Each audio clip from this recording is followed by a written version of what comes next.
The world as we know it is unlike any other reality. Whimsical experiences shape how we interact with life, along with the continued preservation of harmony with our animalistic neighbors. Life is precious, existence is sacred, and exploration is a gateway to understanding. These sayings are the core aspects that shape humanity, at least by my standards. I'm not much of a philosopher, nor am I a morally righteous person who wishes to dictate and rule the masses to my own skewed way of life. I simply adhere to these principles and continue my life. And as a creative, in a world where creativity is under constant scrutiny and simmering dangers of exploitation and eradication, art thrives and lives. For art is political, in one way or another. Whether passively or actively, the underlying message intended to be displayed and showcased to the viewers across the political spectrum is meant to be seen or passed over. There cannot exist a piece of artwork that doesn't contain this core ingredient. An example of this, the tactically named franchise Star Wars. I don't really need to go into much detail, and if you have a solid reading comprehension skills, you will understand almost all of the politics within Star Wars in less than 20 minutes of you watching. But this isn't about Star Wars or politics. We're talking about Warframe and my newfound addiction, and the great discovery of a new sci-fi universe, and how I became a tenno.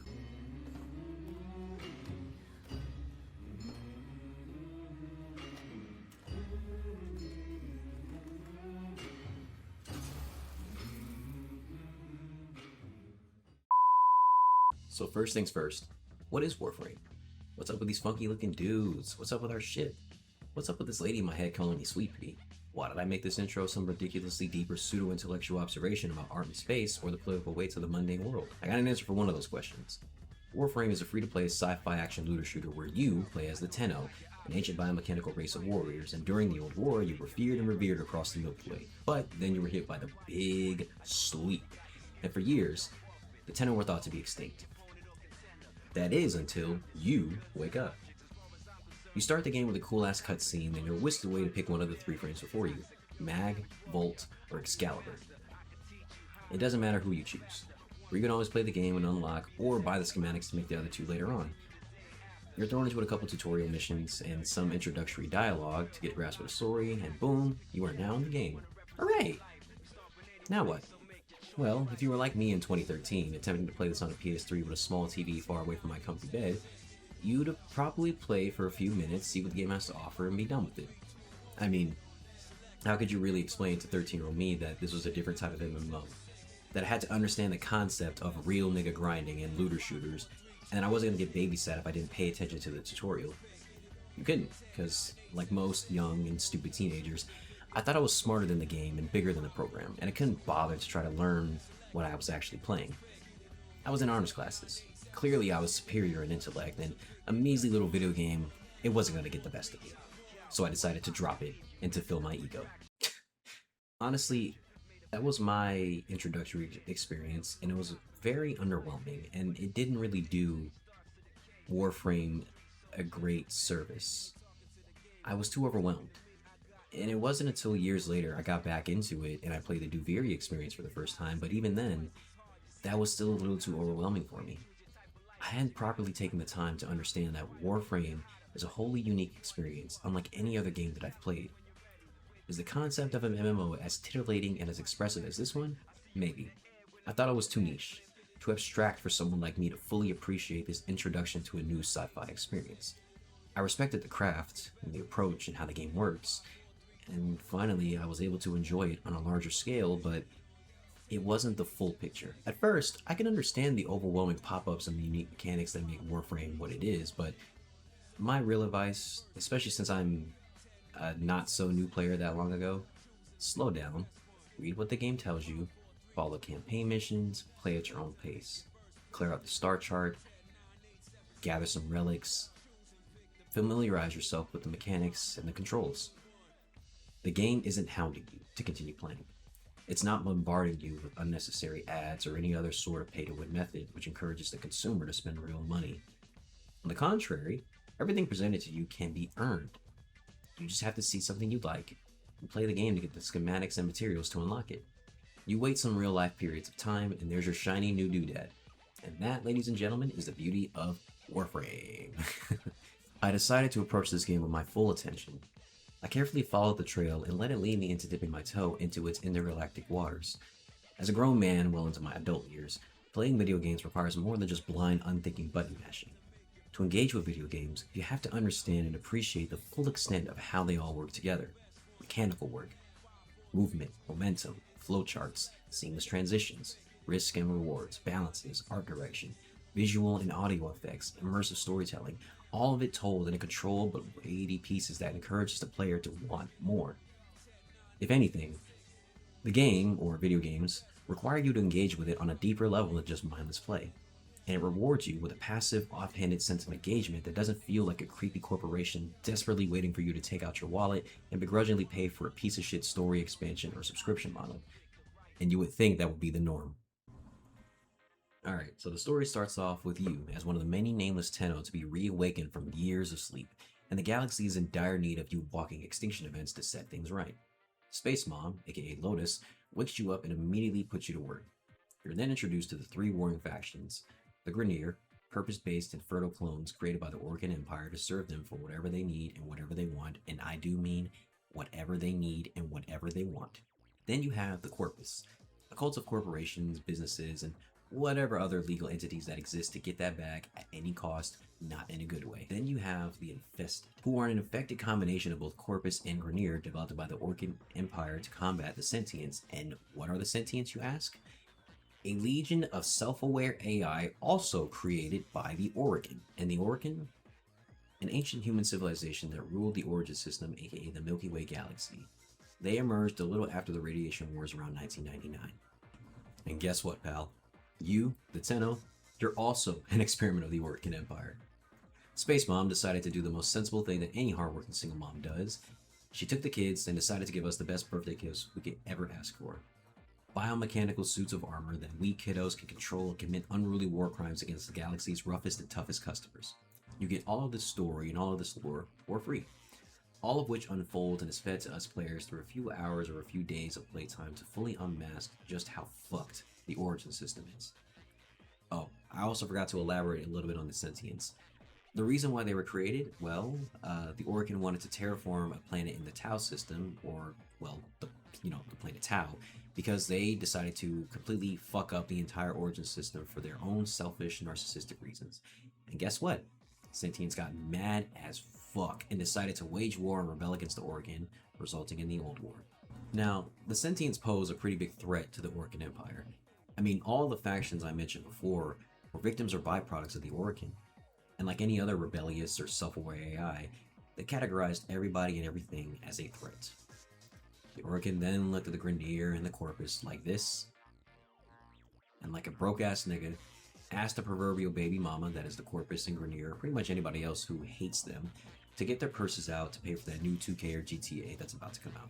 The Old War, everybody! So that's pretty much how we got our Warframes and their Prime variants. Now, we got some more wacky details that I might have skipped over or forgot to mention. Please don't hold it against me. I've been really busy, and the majority of this essay is not being written at a healthy or responsible times.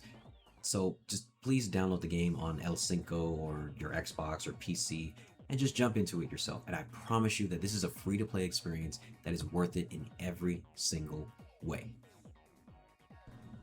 On a more personal note, Warframe has been such a wonderful and refreshing journey. And as of right now, I just finished the old piece and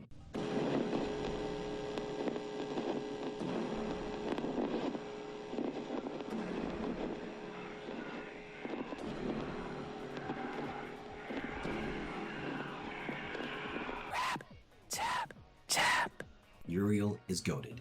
It's on site for every grandstanding Orcan I see, and I just got my very first Prime by haggling platinum and moving like 2006 Gucci Mane. Warframe has been one of those eye-opening, thrilling experiences that I've been able to integrate into my day-to-day life. After a long, grueling day of sweating and slaving away at my demeaning 9 to 5, I come home, hit the gym, make some dinner, get a brisk, clean shower, then I clock into my online job, also known as Warframe. It's a soothing pastime that allows me time to relax my thoughts and do something meaningful.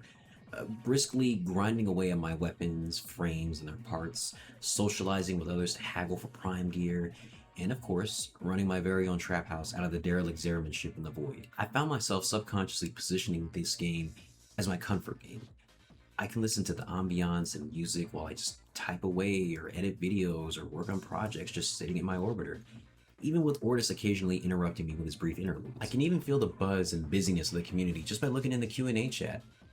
It's more than likely going to be a hot mess, but it's a homely hot mess.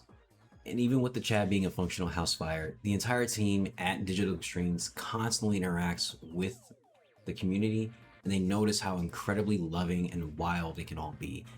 Even with their dev streams, their art contests, even with the things they experience at TennoCon, the hype hasn't been anything less than fantastic. Now, don't get me wrong, I absolutely love Warframe and I love investing so much time and effort into it, but that doesn't mean that it doesn't have any issues. I mean, for example, the Judas Precept assassination. I cannot stand this subpar 10-year-old lazily, it's got me speaking in fucking tongues. It pisses me off so bad. The Judas Precept is a huge piece of shit, nothing burger of a mission. I hate it with every ounce of malice and being in my heart. Remove it from the game, please. Or at least give it a huge rework. It's severely outdated, uninteresting, and it's a complete chore to get through. And even though I was able to breeze through within like 20 minutes, I just look at my star chart and I sigh with so much disdain and regret whenever I see this bullshit on my screen. Not to mention prime hunting. Now, I don't really have a problem with it per se, but I just need a more reliable way to see what relics or primes are in the vault. And I don't want to waste hours of my time grinding for relics, only to find out that the very relic I need is in a vault. Like, come on, bruh. Time is money, and I got packs to crack and bricks to flip. Stop trying to knock my hustle, Digital Extremes. Rebecca Ford. How else is Call gonna risk up the daughter if his best wingman is bummy and don't have any platinum or credits to my name? Other than a few minor issues, Warframe's proven itself to the masses that it's a video game worth your time. Granted, a lot of people are a little put off by the fact that you have to wait in-game days for a weapon or a prime to be crafted, but I think that's a little bit of the beauty of it. Especially if you're like an adult, or let's say you're a college student and you only have enough time for about 2 or 3 hours of gameplay a day. Well, all you gotta do, play the game 2-3 hours, get your relics, get your parts, put whatever you got in your foundry, and then wait. It's that easy, that simple, and it's so offhanded, you come back to a nice and pleasant surprise whenever you log back in. I don't know, for me, that sounds like perfect. Needless to say, you're provided with a good community. They're so nice to the point where you could say some bullshit in Q&A chat, and 9 times out of 10, everybody's going to be on board with whatever the fuck you just said. I mean, I just saw the other day that somebody had used a certain sigil to give Mesa I don't think I can say that, but people started to call it the Mesa Bush tech. Do with that what you will. A good community, a receptive dev team, and enough content to satisfy your itch whenever you feel the urge. What I crave nowadays is passion. Video games are a huge collaborative project that blends together every single aspect and genre of the arts into an interactive experience. Music and theater, technical and mechanical innovation, art and design, and poetry, all rolled into a singular piece that can be shipped and sold into the world to cultivate its own unique mark in the world of art. Given the recent events of predatory practices inflicted by these shady, evil, greedy corporations, it's important to showcase and support studios that deliver fulfilling products to consumers, aka you and me. We don't deserve to be force-fed slop by a greedy, evil, and maniacal bootlicking collective of ingrates just because they have money and what they say goes. Digital Extremes and their 13-year journey with Warframe is a stellar example of what a proper live service studio is meant to be within the gaming industry. It's not perfect, don't get me wrong, but it's still a breath of fresh air and a huge step in the right direction to further weed out the shady lurkers in the grotto of our humble, larger population. Warframe is free to play. It's only 41 gigabytes of space, and you will be able to involve yourself in a welcoming community and have a fun new cozy game to match.